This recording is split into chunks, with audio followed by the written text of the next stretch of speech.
d'avoir pris cela au sérieux, car bien souvent, nous venons dans les réunions parce que par habitude, par coutume ou autre, mais je peux vous dire une chose, ce soir, c'est une réunion assez spéciale, parce qu'après la louange, il s'est passé quelque chose d'assez inouï après cela. Après cela. Qu'ai-je vu après cela, chers bien-aimés? Parce qu'aujourd'hui, plus que jamais, alléluia, l'Église doit franchir une étape, et cette étape, c'est l'esprit. C'est l'esprit, chers bien-aimés. Et après cela, je vais vous montrer quelque chose que j'ai vu. Je n'ai pas commencé l'étude biblique, mais c'est un support pour l'étude biblique. Parce que l'étude biblique, c'est vraiment apporter une réponse. Apporter une réponse. Car le peuple de Dieu aujourd'hui a besoin de réponse. Le peuple de Dieu a besoin d'intelligence. Parce que nous faisons des choses, bien souvent, nous manquons de connaissance. Alors, chers bien-aimés, écoutez-moi bien ce que je vous dis. Oh, ce ne sera plus comme avant. Alléluia. Ce ne sera plus comme avant. Parce que cette situation inédite nous a permis de rentrer en nous-mêmes et de prendre conscience comment nous sommes fragiles. En un instant, nous aurions pu être parmi les milliers de morts. Mais le Seigneur nous a gardés parce que nous étions sous le sang. Ce n'est pas parce que nous étions meilleurs que les autres, mais nous étions sous le sang. C'est la grâce de Dieu, l'amour de Dieu. Mais attention, pour quelque chose de bien spécial. Parce que ce n'est que le commencement. Chers bien-aimés, j'avance. Gloire à Dieu. Chers bien-aimés, j'ai fait un voyage à l'envers pour voir d'où sortaient ces gens-là.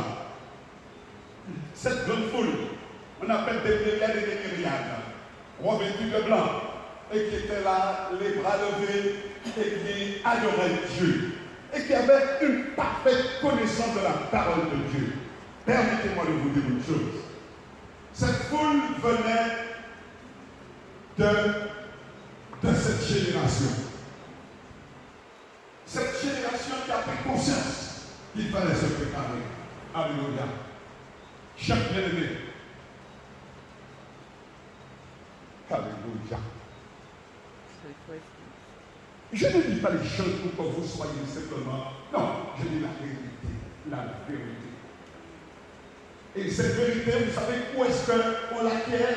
C'est de la présence de Dieu, de la prière, d'une offrande de soi-même. Parce que nous sommes sacrifices et sacrificateurs en même temps. Il y a un prix à payer. Et le prix à payer, mes bien-aimés, c'est nous donner la vision.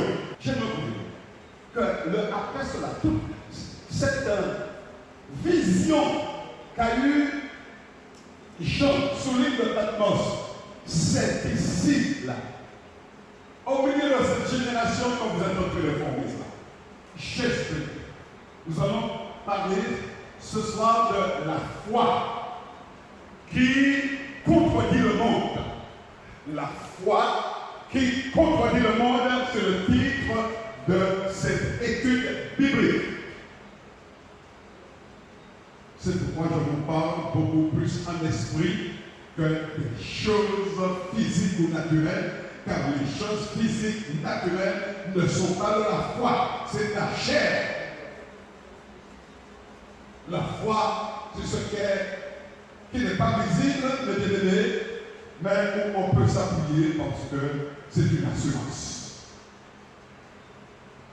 Aujourd'hui, plus que jamais, le monde a besoin de lumière. Le monde a besoin de témoins. Le monde a besoin de repères. Le monde a besoin d'aimer, vraiment, de connaître, de chercher un homme qui puisse établir la vérité. Parce que le monde est en train de basculer. C'est la haine, c'est la méchanceté, c'est la violence, l'apostasie, et j'en passe, et j'en passe. Mais c'est un monde qui n'ira pas au ciel, qui ne fait pas partie de ces myriades, si nous ne nous levons pas pour pouvoir leur apporter la parole. C'est pourquoi, chers bien-aimés, le temps est arrivé où le Seigneur dit dans sa parole, rassemblez-moi les fidèles qui ont fait alliance avec moi. Et le Seigneur dit, vous avez assez tourné en haut, maintenant levez-vous et allez prêcher la parole, allez apporter l'évangile, allez témoigner que je suis vivant et qu'il n'y a pas deux dieux, il n'y a pas trois dieux, il n'y a que ce Dieu. Pourquoi je vous ai dit, chers bien-aimés, quand vous êtes de cette génération, cette foule nombreuse, qui est entrée dans louer le Seigneur, simplement parce que vous avez obéi. Nous allons voir, chers bien-aimés, comme support de cette étude, je répète, la foi qui contredit le monde. Vous avez passé une épreuve terrible. Alléluia. C'est le coronavirus. Vous avez été confinés. Alléluia. Qu'avez-vous retenu? Qu'avez-vous eu? Quel a été votre, mes bien-aimés, après cela? Et je crois que si vous êtes ici ce soir, c'est parce que vous avez médité, vous êtes interrogé, vous vous êtes posé des questions. Le monde a besoin de vous.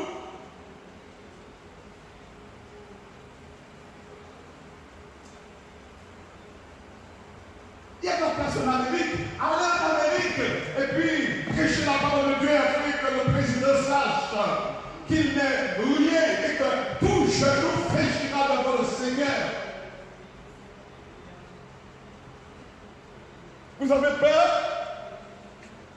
Ce qui veut dire, chers bien-aimés, vous avez le doute, vous avez l'incrédulité. Et voilà, mes bien-aimés, les armes que Satan utilise pour détruire votre foi. Mais lorsque le Seigneur vous dit, allez, levez-vous et allez.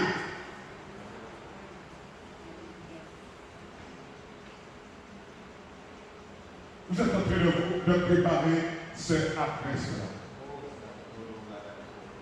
Alléluia. Oh!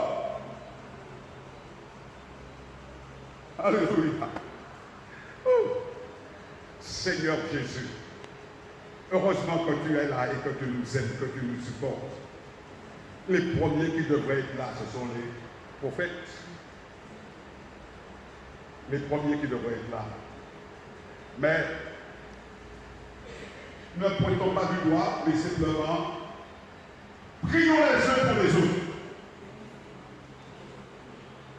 Prions les uns pour les autres. Chers bien-aimés, je vais vous présenter un homme qui n'a pas tout fait de la parole de Dieu, un homme qui était dans la foi. Il y en a eu plusieurs. Et cet homme-là, il faut le connaître, c'est Élie et les prophètes de Baal. La foi d'un homme qui n'a pas eu peur parce qu'il était revêtu de la puissance d'en haut. L'Esprit de Dieu était sur lui. Et il ne s'est pas posé de questions. Alléluia. Il va rentrer dans ce monde. Et puis il va parler. 1 roi 18, verset 24. Je veux surtout vous faire comprendre que devant vraiment ce désordre, devant cette perturbation, devant vraiment, je dirais, cette méconnaissance de la parole de Dieu, il faut qu'il y ait un homme qui se lève, rempli de foi en la parole de Dieu, et un homme de prière, un homme qui réellement aime le Seigneur, qui n'a pas peur de perdre sa vie. Alléluia. C'est ça la foi, chers bien-aimés. Amen. Et vous lirez le reste, parce que vous verrez comment, lorsque vous évoquez Dieu, Dieu est avec vous. Alléluia. Il ne vous laisse pas tomber. Il marche avec vous. Vous êtes là avec moi? Gloire soit à Dieu. Chers bien-aimés, je vais faire encore un autre passage maintenant, cette fois-ci, dans le Nouveau Testament. 1 Pierre 1, versets 6 à 9, que je vais lire encore. Alléluia. Oh, alléluia. L'apôtre Pierre, qui a eu beaucoup d'expérience, de communion avec le Seigneur Jésus, et qui va parler comme ça. Il parlait aux chrétiens. Vous devez, je lis en français courant, Bible français courant. Les épreuves servent à éprouver la valeur de votre foi. L'or est destiné à disparaître, pourtant il est éprouvé par le feu. De même, votre foi, beaucoup plus précieuse que l'or, est mise à l'épreuve afin de prouver sa solidité. Et ainsi, vous pourrez recevoir louange, gloire et honneur quand Jésus-Christ apparaîtra. Vous l'aimez, bien que vous ne l'avez pas vu. Vous croyez en lui, bien que vous ne le voyez pas maintenant.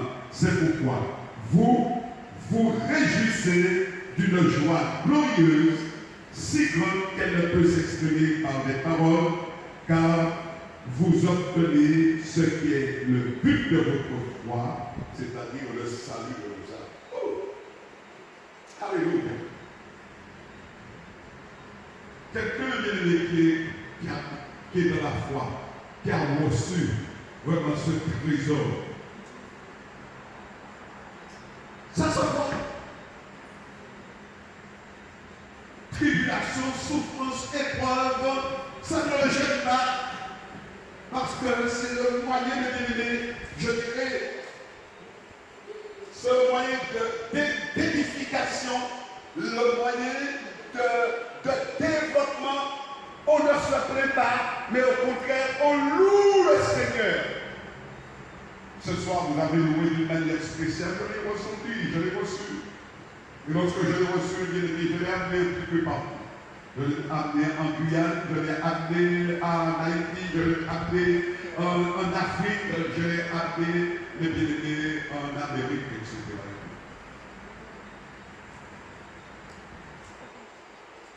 Nous sommes des êtres spirituels. Peut-être que vous ne le comprenez pas ce que je dis, c'est pas grave. Vous comprenez, il faut que vous le compreniez.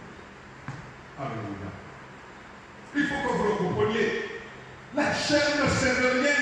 C'est l'esprit qui vivifie. Marchez selon l'esprit et vous n'accomplirez pas les choses de la chair. Nous ne sommes pas appelés, mes bien-aimés, à rester Adam. Un Adam, je dirais, du temps de l'Ancien Testament. Aujourd'hui, nous sommes l'Adam nouveau en Christ. L'homme nouveau. Si Christ est en vous, vous êtes une nouvelle créature, les choses anciennes sont passées, toutes choses sont devenues nouvelles. Et si Christ est en vous, vous ne pouvez pas faire ce que vous faisiez autrefois. Il doit y avoir un changement, une transformation, une autre manière de prier, une autre manière de vivre. Et c'est ça que le Seigneur attend.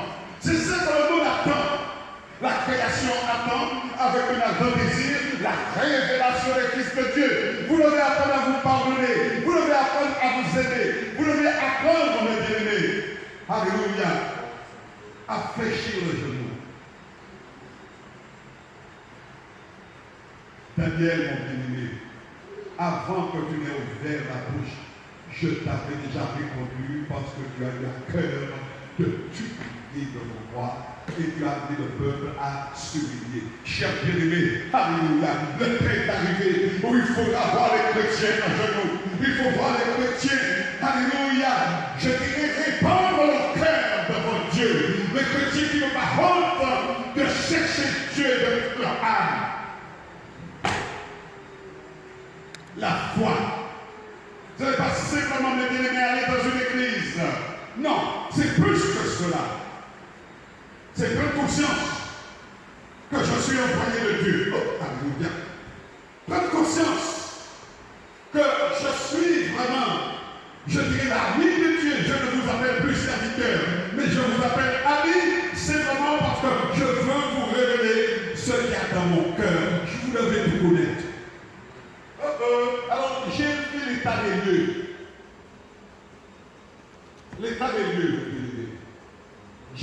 considéré le monde et j'ai considéré les chrétiens. Et dans le monde, un monde incrédule qui rejette la parole de Dieu. Et ce sera comme ça de plus en plus parce que, je dirais, l'antichrist est en train de prendre place. Je vais demander à la sœur de bien mourir pour moi. Hébreux 3, verset 12. Oh!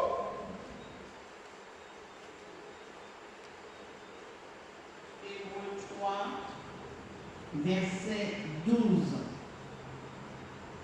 Prenez garde, frère, que quelqu'un de vous n'ait un cœur mauvais et incrédule au point de se détourner du Dieu vivant. Amen. Amen. Le monde, c'est le problème du cœur. Le plus grand problème aujourd'hui dans le monde, c'est le cœur. Parce que le cœur est mauvais, le cœur est incrédule, le cœur veut faire ce qu'il veut. Comme disait le pasteur Rudolph, avec le Seigneur, le gouvernement de Dieu fait personne. Lorsque le Seigneur a dit reprenez, vous devez. Lorsque le Seigneur a dit louez, vous devez louer. Lorsque le Seigneur dit allez, là où je devrais aller prêcher la parole, vous devez y aller. Alléluia. Il n'y a pas de question, je ne suis pas encore pour que j'apprends et tout. Mais Dieu veut vous éprouver. Alléluia.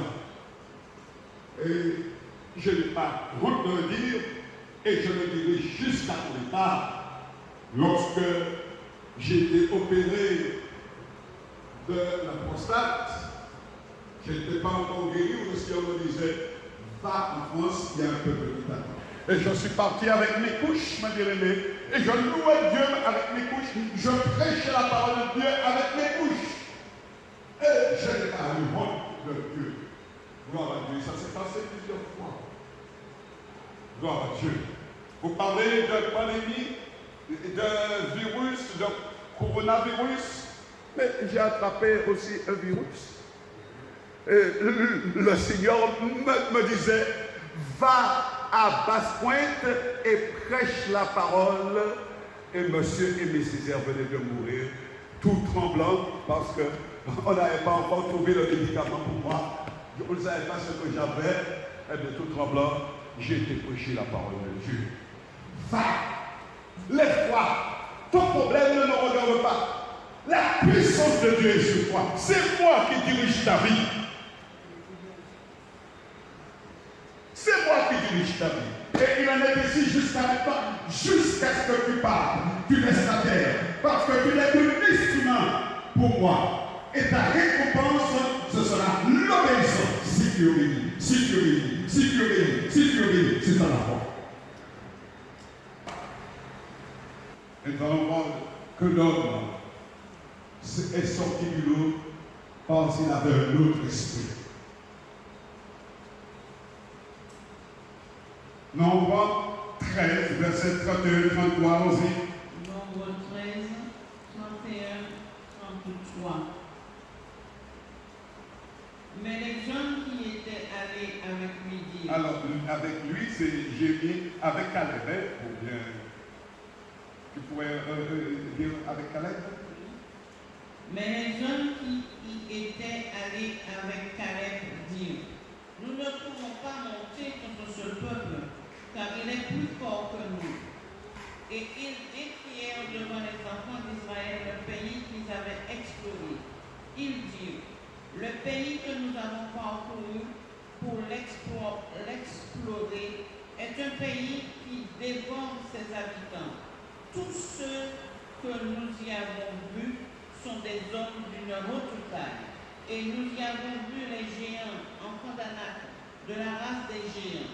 Nous étions à nos yeux et aux leurs comme des sauterelles.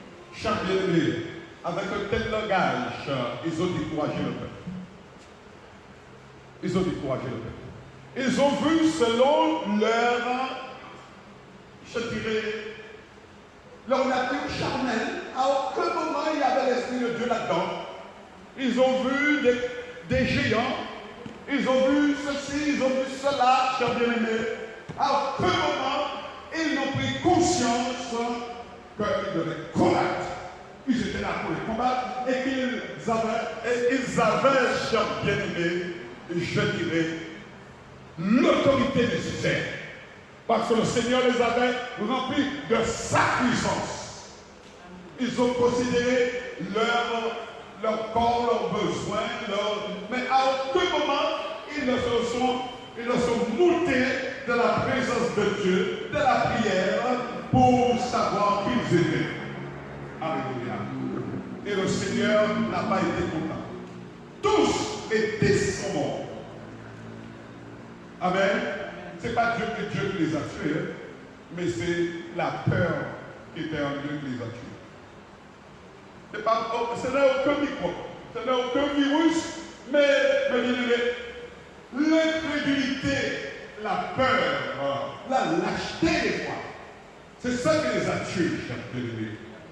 Alléluia. Ils ont vu des enfants d'Anak, ils ont vu de la race des géants, ils ont vu. Alléluia. Oh! Lorsque vous voyez, chers bien-aimés, des obstacles devant vous, eh bien mettez-vous à genoux et commencez à combattre la prière, parce qu'ils sont le plus souvent en nous-mêmes.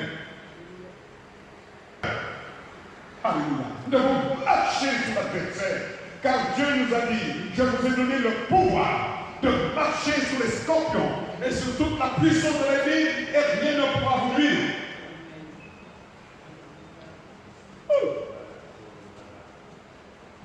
Oui, frère, tu as raison. Je voulais me taire, mais je ne vais pas me taire, parce que tu m'as dit, vas-y. Vous savez, beaucoup de gens sont morts par ce virus, parce que leur corps n'était pas préparé.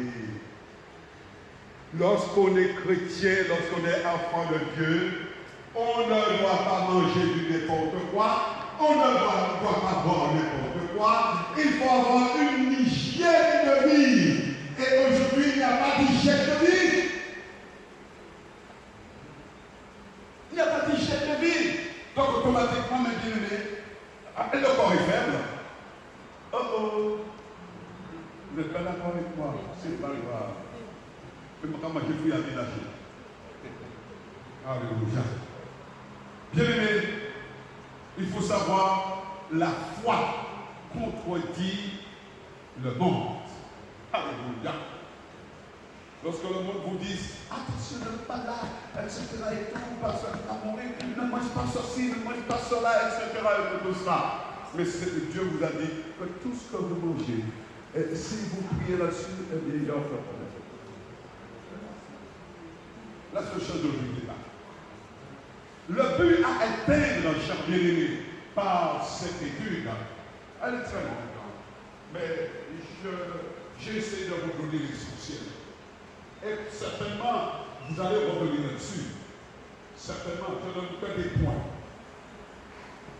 Le but à atteindre, ramener le peuple à la foi, cher bien-aimé, c'est le salut de nos âmes. Le salut de nos âmes. Hébreux 11, verset 7.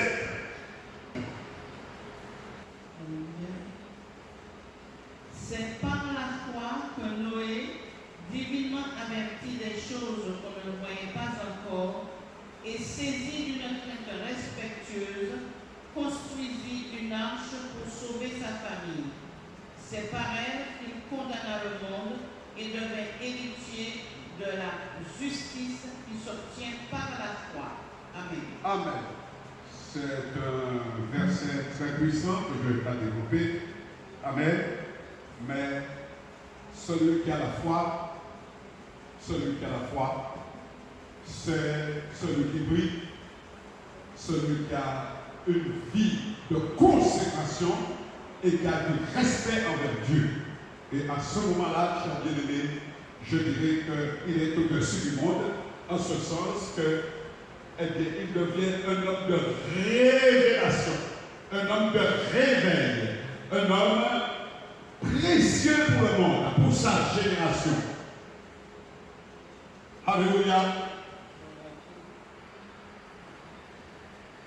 On relève le défi, les bien-aimés. acceptez de faire le chemin avec moi? Nous relevons le défi. Chers bien-aimés, divinement averti, saisi d'une crainte respectueuse, et il va commencer à construire. On a dit, il est fou, il est fou, il est fou. Il est fou. Il a prêché pendant 120 ans. Il n'a gagné presque personne à part sa famille, mais il a prêché. Il a prêché. Des fois, on se décourage parce qu'on voudrait voir une foule nombreuse, etc. et tout. Chers bien-aimés, ce n'est pas la quantité de personnes qui montent, qui arrivent, ce n'est pas vrai, c'est la repentance. Lorsque les gens, alléluia, cherchent à s'éloigner du péché, cherchent à plaire à Dieu, c'est ça le bien-aimé qui est important. J'aimerais définir le mot qui doit orienter notre pensée, qui doit développer notre pensée. C'est le mot contredire. La foi contredit le mot. Je voudrais m'arrêter un instant sur le mot contredire. Contredire, c'est dire le contraire de ce que dit quelqu'un. C'est dénoncer quelque chose qui est en contradiction avec ses propos. Nous pouvons voir par exemple, ça c'est intéressant ça. Ne vous trouvez pas dans cette situation-là, il y a des situations, il ne faut jamais se trouver là. 2 Rois 7, 1, 2. Élisée dit, écoutez la parole de l'Éternel. Ainsi parle l'Éternel. Demain, à cette heure, on aura une mesure de fleur de farine pour un cidre et 2 mesures d'orge pour un cidre à la porte de Samarie. L'officier sur la main duquel s'appuyait le roi répondit à l'homme de Dieu. Quand l'Éternel ferait des fenêtres au ciel, pareille chose arriverait-elle? Et Élisée dit, tu le verras de tes yeux, mais tu ne mangeras point. Amen. Quelle condamnation. Alléluia. Aujourd'hui, il y a des hommes qui s'opposent à l'Esprit de Dieu, qui s'opposent aux prophètes, etc. Vous avez tort. Vous avez tort. Et vous savez, il n'est pas rentré, il n'a pas vu. La parole d'Élisée a condamné toute chose. Ne soyez pas incrédules. Ce n'est pas parce que vous ne voyez pas quelque chose qu'il ne faut pas y croire. Le Seigneur a dit, je vous bénirai. Voilà, par exemple. Le Seigneur a dit, par rapport à tout ce que vous avez fait, par rapport à votre obéissance, par rapport à votre... Je vous bénis. Vous êtes bénis. Lorsque je vous regarde, vous êtes bénis. Parce que le Seigneur l'a dit et puis il l'a fait. C'est tout. Et lorsque je vois qu'il y a quelqu'un qui est attaqué, etc. et tout, je prie pour lui parce que j'ai dit, c'est une attaque. C'est une attaque. Mais c'est quelqu'un qui est béni. Parce que le Seigneur a dit, je vous bénis. Amen. Alléluia. Séparation entre le monde et le peuple de Dieu. Séparation. Alléluia. Le Seigneur ne veut pas d'alliance. Il ne veut pas de mélange. Il ne veut pas, etc. et tout. Il faut qu'il y ait une différence. Chers bien-aimés, qu'est-ce que donc la foi? La foi, c'est dans Hébreux 11, verset 1, la première définition. C'est tout le livre d'Hébreux, mais prenons la première phrase. Hébreux 11, verset 1. Hébreux 11, verset 1. Or, la foi est une ferme assurance des choses qu'on espère, une démonstration de celles qu'on ne voit pas. Amen. Pour l'avoir possédé, continue. Pour l'avoir possédé, les anciens ont obtenu un témoignage favorable. Amen. Je lance encore le défi.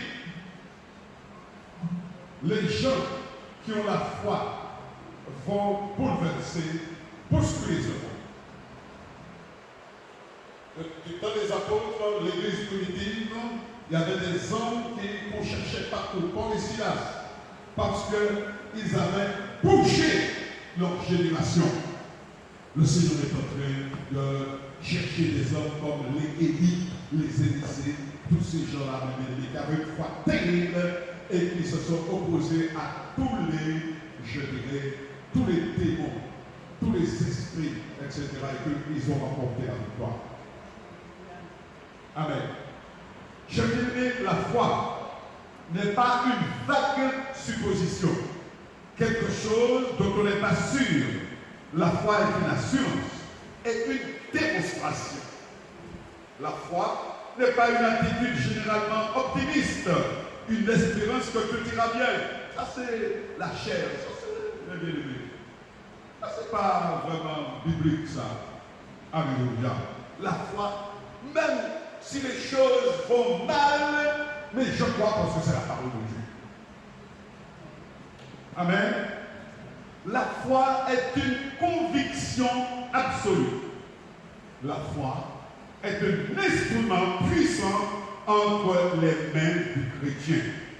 Nous n'allons pas lire, mais Hébreux 11, verset 1 à 40. Bon, là encore, c'est la foi. Pasteur, dis-moi ça. On est pressé. Vous comprenez très bien que si vous ne lisez pas la parole, vous ne pouvez pas avoir la foi. Puisque la foi vient de ce corps. Amen. Alors, je vais terminer ici en vous disant une chose. Jésus se méfie de la foi qui repose sur les signes. Ah, il faut ça, vous savez. Nous sommes un peuple assez, je dirais, étrange, superstitieux. Alléluia, il faut les signes. Il faut les signes. Eh bien, Jésus, la foi ne repose pas sur ce genre de signes. Amen. Jean 2, verset 23-25.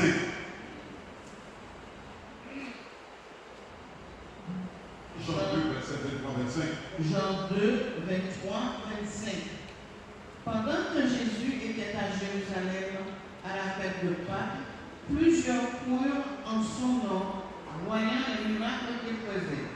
Amen. Amen. Alors, chaque bien-aimé, pour terminer, et vous aurez la possibilité de poser des questions si vous voulez, ou de débattre. Voilà les sujets qui me restaient à traiter, les sujets qui sont nécessaires de traiter pour aller plus loin. L'ennemi de la foi, les sources de la foi, comment développer la foi, et surtout la récompense de celui qui possède le bouclier de la foi. Il y a des sujets encore de bien-aimés à exploiter. Alors allez-y, prenez vos Bibles, priez et cherchez à aller plus loin. Que Dieu vous garde et que Dieu vous bénisse.